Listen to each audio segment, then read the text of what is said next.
Oui, oui. It's time for happy hour. Guys, I'm so excited. Monday's over. I don't know if you're excited. The Monday after a holiday weekend, and it is time for happy hour. And because it's Monday after a holiday weekend, I'm having two wines at the same time, and I do recommend it. And we have quite the theme today.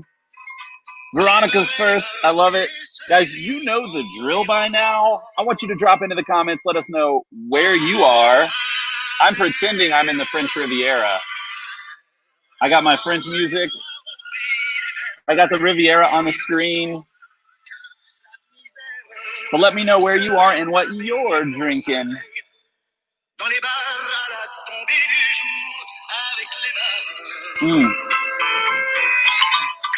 That's exactly right. Monsieur Double Fist today, guys. Catherine, good to see you. Brian, good to see you. What are you guys doing? Catherine's having water. I feel it was a long weekend. I'm celebrating the long end of Monday after the long weekend with two glasses. Mourvedre from Texas in one hand and Mourvedre from the French Riviera in the other. And we're going to talk about that today. This is how I pretend that I've actually gone on a vacation to the French Riviera, as I tell you guys about it and I show you pictures. What's up, Rick? Checking in from Tulsa with some Clodopop CDP. Always with that good stuff. I love CDP. Eric and Asha having some Simmons Estate Mourvedre. Guys, it's Mourvedre Monday. That's why I'm drinking two of them. Love it. Alta having some High Plains Mourvedre. I love Catherine Brundrett. I know, right? Too bad we are not in the French Riviera. Guys, sparkling water with lime from Terry. Guys, it's so good to see you. Monday's over. We're going to kill our beautiful French singing. I've been having an afternoon of Parisian cafe music. I'm really trying to transport myself here, and hopefully you guys will humor me, because today and this entire week, we are going to be taking short summer vacations during happy hour to what otherwise would be great summer vacation getaway spots that are also great wine regions. All right. And so because it's Mourvedre Monday, today we're going to be talking about a very special spot in the French Riviera. And I'm not going to give it away just yet. Hopefully you already know because you saw the title of today's happy hour. But cheers to all of you. Monday is over. Guys, it is Monday, July the 6th, in case you forgot. Monday is over. Let's just, shake it off. We're done with Monday. We're into the week now. We finished a long holiday weekend. I hope all of you were safe and healthy now and gotten over your hangover if you had one of those, and you had some really great barbecue grill pairings. All the work that you and I talked about last week, and all the work that, Chris and Catherine and Josh talked about on Friday. Man, guys, I just hope that you guys had a killer July 4th and it was filled with lots of good food and lots of good wine. But let's hop into Mourvedre Monday. I love, love, love. I'm having the Texas High Plains 17. It's so good, y'all. So, so good. So let's talk about this for a sec. You guys know we make a lot of Mourvedre. We make a lot of single vineyard Mourvedres. This particular one is a blend of multiple vineyards from the Texas High Plains from the 2017 vintage. That vintage that was killer. We love the 17 vintage. It made a lot of incredible, incredible wine, and it's still showing super well. So, guys, this one might be, while I think a lot of the other single vineyard Mourvedres are still kind of like, they need a little more time in bottle to reach their peak. They're going to be beautiful, more age-worthy wines. I think the Texas High Plains Mourvedre is the one that's like ready out of the gates. Like, it's delicious. It's a lot more fruit-driven. I love this wine. So let's jump in to talk about what's going on in the glass. This saw about 20% new European oak, about 80% neutral oak.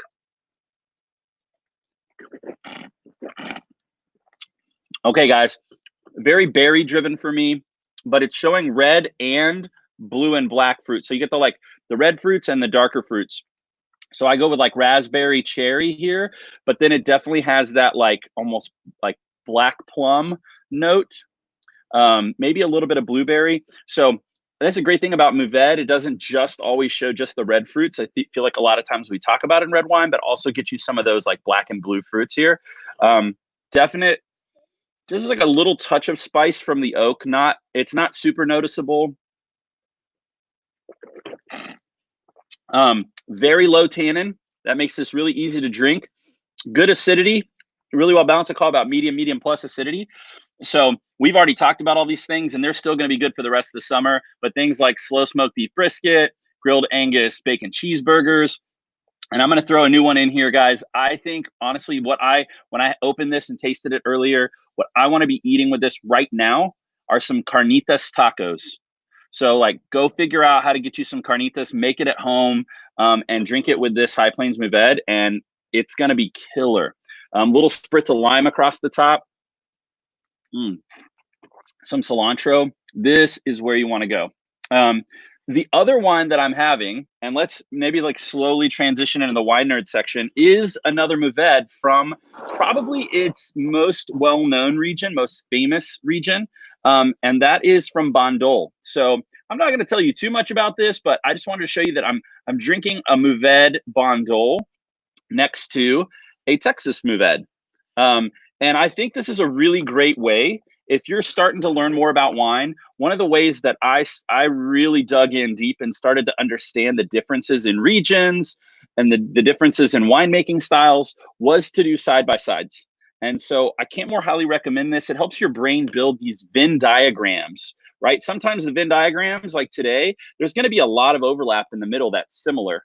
But sometimes you're going to have things where the Venn diagrams, maybe there's like no middle section, no commonality between them, but that still teaches your brain about the particular region, about the particular grape, about the differences in winemaking. So try the double fist method. I can't more highly recommend it. Do a half a glass of each or a full glass of each if that's the party that you want to have today. Love it. So cheers to you guys. Happy hour. Let's check in with a few more folks before we fully transition into Bandol mode. So the William Chris, like much more light fruit driven. And this Chateau Vanier, and I'm probably mispronouncing it, is much more structured, much more like black fruit driven, like pretty strong presence of oak. This is a much bigger wine that's meant for a lot more aging. It's a 2013, so it's 4 years older already than the William Chris is, and it still needs time. This is a big, rich, concentrated red wine, and let's talk about that. So, guys, like I said, we're going to transport ourselves to some great summer vacation getaways around the world that we all wish we could be traveling to right now and staying in and living there and drinking the wine and eating the food and listening to the local music and getting sun, getting beach. Most of the time for me, that's my go-to. And so we are going to transport you to the French Riviera. So that's what this picture is, guys. This is a picture from the French Riviera. If you don't know about the French Riviera, you need to. Okay, beautiful place, great seafood, lots of sun. This is where like the rich and famous actors and actresses, right? The whole rosé craze was birthed out of Brad Pitt and Angelina Jolie's like vacations to this region. And so today we're going to talk about Bandol, and I'm going to put a little caption in the chat so you guys can see this. And a lot of people want to know, like, how do you pronounce it? How's it spelled? All that kind of stuff. So let's start off with Bandol, guys. Bandol in the French Riviera. So the first thing you need to know, because we're going to talk about the three things, and I'm going to take this down for a sec. The three things you need to know about Bandol. First up is it's Bandol, like the Dole bananas. Bandol, it's a wine region located in Provence along the southern coast of France. Okay, guys? As I'm going through these things, if questions come up, feel free to throw them in the chat. I'll have a time where I pause and we get back to whatever you were asking me. So let's do thing number one here. Bandol is a wine region located in Provence. So let me show you a map. You guys know I love my maps. I use Wine Follies maps because she does incredible ones. So thank you, Madeline, for this. Let's take a look at the map together, guys. So the gray you see in that top left corner is the Côte d'Aron region, right? So we're located in southeast France, headed towards the Mediterranean Ocean. That's the big blue blob at the bottom. That's the Mediterranean, not ocean, sorry, Mediterranean Sea. That whole pink region is considered Provence. And then within Provence, and I'm going to zoom in here, hopefully you guys can see this, right here along the coast is a tiny little pocket called Bandol. So Bandol is technically like a sub-region of Provence, and you guys know that Provence has been very famous for their rosés. Bandol is equally as famous for its rosés. Thing that you need to know about the location, so like the history here, the Romans brought winemaking to this region centuries ago, and Bandol was actually the main port for wine shipments for almost all of southern France. And so Bandol has a long history of wine and winemaking and being the central kind of commerce hub for wines in this region. Therefore, they also had a ton of cooperages. You know, the cooperages are the places that actually made the barrels that they aged the wine in. And so long history of winemaking, beautiful place. And it's now, because of the tourism in this kind of part of the world, has become an incredible French Riviera vacation spot that we all wish we were there for. Let's talk about thing number two. Thing number two is going to be about the grapes themselves. And I'm glad, thanks, Catherine. I appreciate that chat. Guys, I'm such a visual learner and I need to know like where things are. So you know me, I got to have maps and I need to have pictures of things. And I'm going to show you a picture of the vineyards here in a sec. Let's talk about thing number two, as rosé wines dominate production in Bandol. But its red wines, which are made up of 50 to 95% Mourvedre, are what give it distinguished status in the wine world. Okay, so yes, this is the region of rosé. Provence as a whole is rosé, rosé, rosé. But what makes Bandol famous and stand out to the entire world of wine is their age-worthy red wines made mostly from Mourvedre. Now, they will also throw in some Grenache and some Cinsault. So you get those additional, that, you know, whatever additional percentage is missing that's not Mourvedre, most of the time is going to be Grenache, most of the time is going to be Cinsault, a blend of the two. So very much Rhone oriented. Those are the same grapes that also make their rosé wines and are famous for making great rosé wines the world over. The thing I want to mention here is to make those red wines, the vines have to be at least 8 years old. So they have to actually wait. And in the meantime, those grapes can only be used for the rosé production. So a lot of the younger vines and a lot of the lower quality vines that don't get the like small yields, the higher concentrated fruit, those are going to be put into rosé, while the really great older vines are going to be put into the red wines. Now, we've talked about this before. You know, that means that the older vines, those berries are going to be smaller and it's going to be lower production. And let's show you a picture here. The vineyards are on limestone soil on these terraces that lead to the ocean. So I hope you guys can see this here. So over the years, I'm going to take down this thing number two.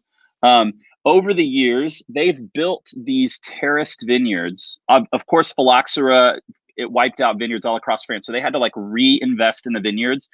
But these terraces had been there for a very long time, centuries, guys. They've built these limestone-based terraces that lead down to the water. Now, they're all south-facing, so they face the Mediterranean, which gives them extended sunshine hours, because they talk about 3,000 plus hours of sunshine. So Mourvedre, as a grape, needs all that additional ripening. They're late ripeners. They take a long time to ripen. But that's also going to give them thicker skins, right? The protection from the sun. So let's talk about all these factors I just mentioned. Limestone, rocky soils make it harder for the vines to grow. So the vines are struggling already. Two, they're older vines. And so they're not going to produce as many grapes either, as much fruit. And the grapes that they do produce are going to be smaller. They're going to have thicker skins from all the sunshine. And there's a lot of wind along the coast also leads to thicker skin. So all of these things combined lead to these really intense grapes that are really concentrated, that build these beautiful big red wines. And so this is going to lead to Mourvedres that are very different than what we see here in Texas. You know, the vines are much younger. They're also required to spend 18 months minimum in oak. They can be in barrel or in foeders, so small format, like regular size format or large format. They have to spend 18 months minimum in oak, which is going to add to that big. So it's kind of weird because it plays this balance, right? You have all these tannins in the grapes that the wood helps kind of tame a little bit, but that oak is going to add its own note to it. So when I smell and taste this Bandol Mourvedre, for me, you get both grape tannin and oak tannin, and it is like gripping my mouth. You also get that baking spice note. It's not well integrated yet. This is only 7 years old.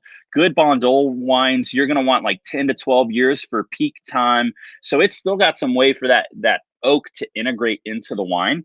So very, very different than the Texas Mourvedre that we get here that we love. So let's talk about kind of like young versus old Mourvedre. So young Mourvedre is going to be things like dark berries, a little bit of spice, and it starts to show about 5 years in about this like animal savory quality. Okay, the thing about Bandol is the age worthiness. So I want to tell you how this wine will be in another 5 years or so, and on, because these wines, they'll go 20, 30 years and you'll be able to drink them.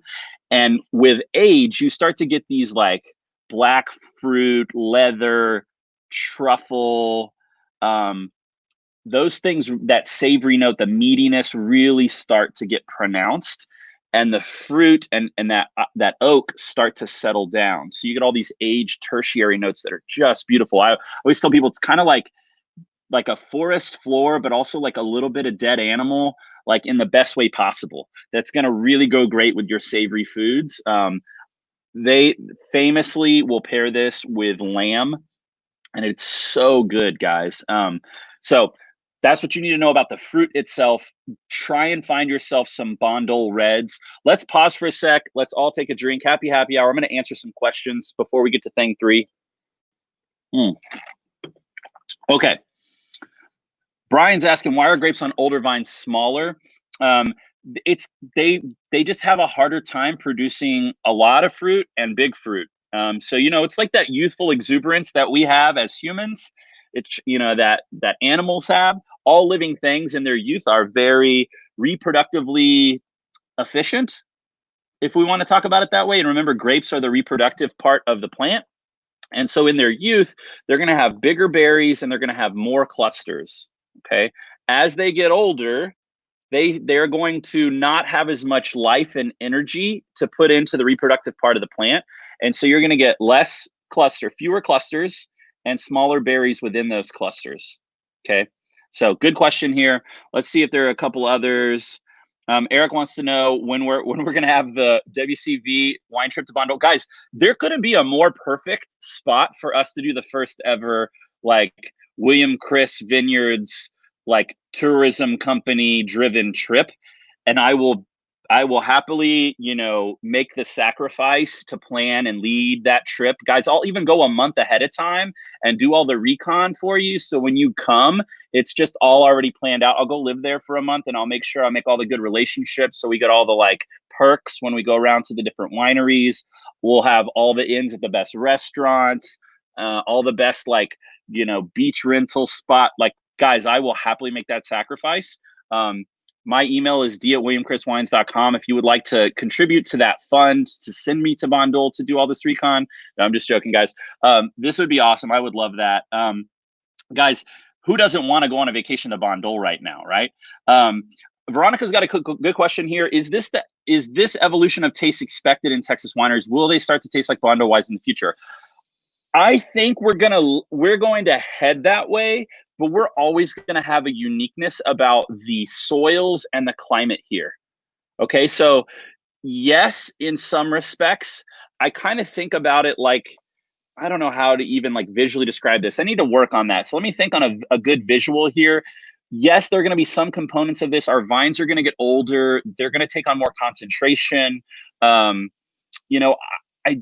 The thing is, it's about soil and it's about the particular cuttings. Like, every winemaker wants to make a wine of place. Well, I shouldn't say every. Most high quality winemakers want to make a wine of place. It's representative of that plot in that year with that weather, right? So it's representative of a place in time, a photograph, if you will, of that year at that place with that wine.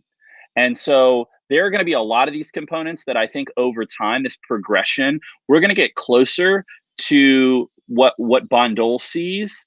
Just purely from age, I think is going to be one of them. But we're always going to be unique, and that's actually good. Like we're not trying to make Bandol Mourvedre. We're trying to make Texas Mourvedre, and I think that distinction will always be there. So yes, with some respects, and no in other respects. But great question. Okay, guys, these are awesome questions. I want to make sure we get to thing number 3 here. This is actually more like kind of if we were vacationing there, the things we would be learning about. So I want to think about that too, is like, what's it like there? What is, what would it be like if we were going to visiting? Like, what are the things we need to know about this region? Well, way back in the day, thing number 3 you need to know is famous intellectuals have called the region home. So Jacques Cousteau, you guys are probably familiar with Jacques Cousteau.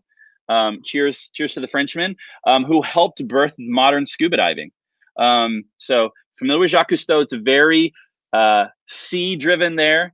A ton of the cuisine and the culture and the business is oriented around the sea. And so Jacques Cousteau actually birthed modern scuba diving there. The second piece I thought was really interesting. So Aldous Huxley, who's from the UK, right, wrote Brave New World while he was in the Bandol region. Then this was shortly after, I believe, Brave New World. I have to remember my timeline here. In World War II, this region became kind of an intellectual getaway. Fascism was rising in Europe, specifically in Germany and Austria. And so a lot of the intellectuals, the artists, the composers, the writers, the thinkers, the scientists, they needed to escape fascism. And so they found this like hub. So Bandol, and actually one of the towns in Bandol, became this like intellectual hideaway for all of these intellectuals. So they could go and continue to like be great thinkers, and they would make art, they would come up with scientific theories, and it was a way for them to escape a lot of the fascism that was taking place in Europe. So this has been a getaway for people who love all great things like art and music and writing, and drinking really great wine with really beautiful views, right? Let's not forget how beautiful this is. So cheers to Bandol being the getaway we all wish we were in right now, drinking their wine. And because they're like our French brothers who love Mourvedre and are making incredible wines based mostly from Mourvedre. So cheers to you guys, and cheers to Bandol. Guys, I'll drink Mourvedre from both. Like, it's kind of like the Texas Mourvedre right now, especially the High Plains. It's a little more approachable in its youth. I want to have that with like course number 1. And then like, I want to move to like the big, oh man, this is making me think like prime rib with this Bandol rosé. It's just a lot more structure. It's young too. I might like wait on this. Might need like an hour decant. I ain't got time for that right now. So I'm going to stick with my High Plains Mourvedre. Let's see if there's any more questions before we wrap things up today. Nope. Look, most of you are with me that you just wish Rick. Asha's talking about Rick's wanting to go CP. Guys, this is right below the Rhone region where Chateauneuf is located. So like, we're talking probably an hour and a half drive, maybe 2 at the most, to get between the coast where Bandol's located and like up into the heart of Côte de Rhône or the Rhone Valley to where Chateauneuf is located. So like, we for sure could do both in one trip, no problem. Like, let's stay in Bandol and we'll do like a day trip up to CDP. Guys, we're already basically planning the itinerary. If you're in, you're in, let me know. Anybody wants to send me on, the reconnaissance mission, next month, I could go spend a month there and like do all of the research for you guys. All right. Brian with the Ubiquitous, you guys are always on this. I love it. Every time you're like, I bring up these new wines and styles and grapes, and you're like, okay, where do I need to look for? So I've started to learn that I needed to do this. So here is your bonus, the producers to try. Bam. So Here we go. Bandol producers to try. I do want to show you the one that I'm drinking today. All right, so this is a Chateau, and I'm going to mispronounce this because I don't have great French. Vannier, Chateau Vannier. This is a 2013. You see the little Bandol sticker at the bottom. So this for sure I got here in Texas. My buddy Paul Osborne, who's been a guest here, he actually helped sell and distribute this wine in the Austin area. Then I do want to let you know about Domaine Tempier. Tempier is like super old school famous from Bandol, both the red and the rosé from Domaine Tempier. So like, guys, when I put these producers up here to go check out the three of them, look for their rosé and their red. And just remember that their reds are going to be, you want to get them with a little more age, and or you're going to want to decant them if you're drinking them younger. The rosés from this region, guys, are a little more full-bodied, all right? They are some of the few rosés in the world that you could, if you wanted to, age for a few years. Age-worthy rosé, guys. You heard it here first. Check out these producers from Bandol. I love them. Yes, exactly, Catherine. If I get stuck there and there's another outbreak and they like shut down travel, oh darn, guess tough luck.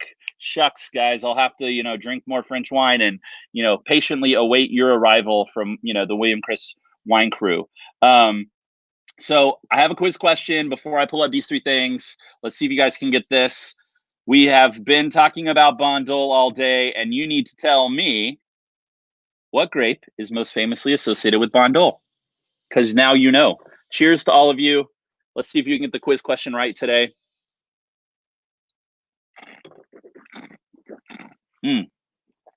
Y'all, that High Plains Mourvedre, I'm all about Texas Mourvedre. Like, it's drinking so good right now. If you don't have some of this 17, I'm about to pour myself some more. This, honestly, I'm leaving like most of the Bandol like sitting there. And drinking more of the William Chris because it's just so drinkable and approachable and delicious right now. Like, why would you not be drinking this? Also, chill, guys. You see the condensation. I keep telling you this. 45 minute chill on that Mourvedre. Exponentially better, in my opinion. Especially, guys, you can't see it, hopefully, because I'm like dripping with sweat. It's hot out here. Summer has arrived, in case you weren't aware. You're going to drink Mourvedre. Put a chill on it. Put a chill on it.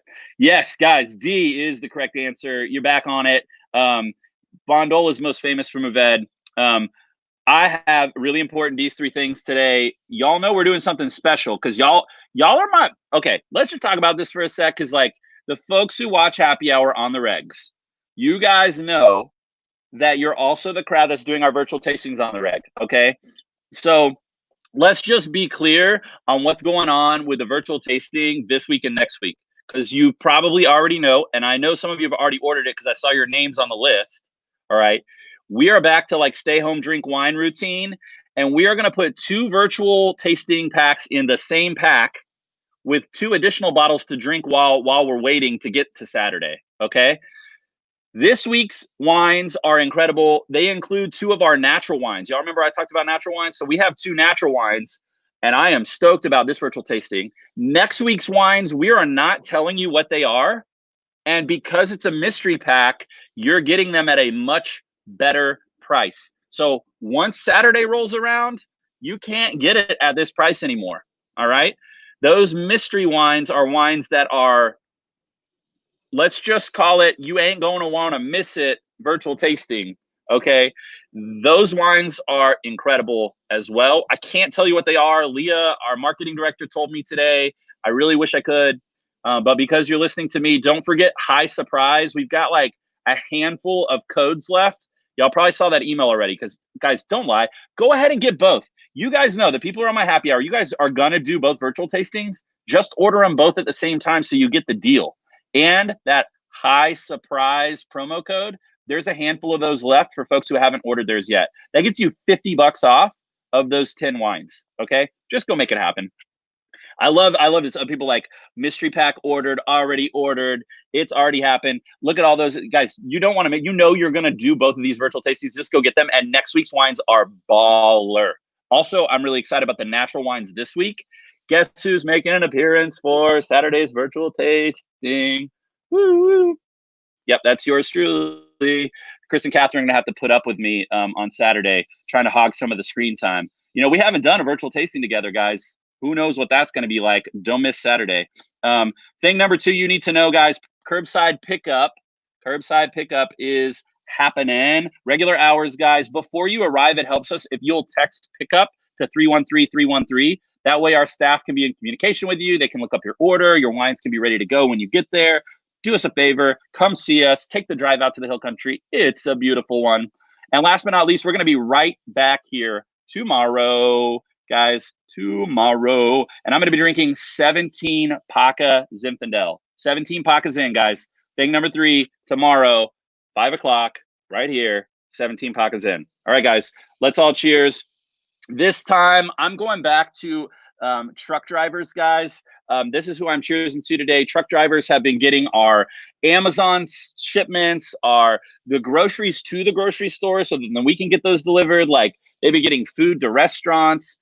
They are making the whole country go round. Like, if we didn't have truck drivers in the midst of all this crazy to get stuff from point A to point B, we'd be hurting. So I want to cheers to all the truck drivers out there getting us everything that we need. So we're super thankful for them and all the supplies we need to like bottle your wine and ship your wine. Like, that's a big deal to us. So cheers to all of them. Cheers to all of you. I will see you here tomorrow for Vacation Tuesday. All right, guys, we're going to have another vacation to another beautiful wine region, pretend that we're there and drink some good wine. Cheers, guys. See you tomorrow.